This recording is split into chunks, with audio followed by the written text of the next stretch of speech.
ગત તારીખ 15/12/2025ના રોજ રાત્રિના સમયે થાનગઢ મામલતદાર અને મામલતદારની ટીમ જે છે એ ત્યાં આવેલા ભડુલા વિસ્તારમાં રાત્રિ દરમિયાન ગેરકાયદેસર કોલસા બાબતેનું કોઈ ખનન થાય છે કે કેમ એ તપાસણી માટે ગયેલ હતા. એમની આ વિઝિટ દરમિયાન ત્યાંના જ અમુક લોકો જે થાનગઢમાં ભોયરેસર વિસ્તારમાં રહે છે, જેના નામ છે ભરતભાઈ રમેશભાઈ અલગોતર, જયપાલભાઈ રમેશભાઈ અલગોતર, રવિભાઈ ઉગાભાઈ પરમાર, આ લોકોએ ત્યાં ભડોલા વિસ્તારમાં જગ્યા ઉપર આવી અને તમે આ જગ્યાએ કેમ વારંવાર ચેકિંગ કરવા માટે થઈને આવો છો એ બાબતે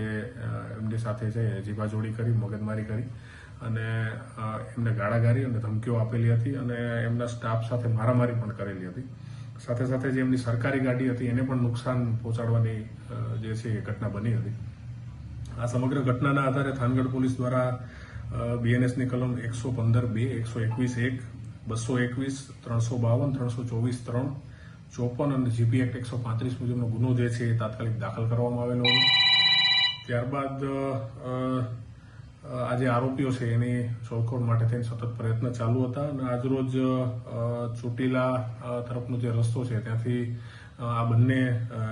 ત્રણમાંથી જે બે આરોપીઓ છે, જયપાલ રમેશભાઈ અલગોતર અને રવિ ઉગાભાઈ પરમાર, આ બે આરોપીઓને અટક કરવામાં આવેલા છે અને આગળની જે પણ કાયદેસરની કાર્યવાહી જે છે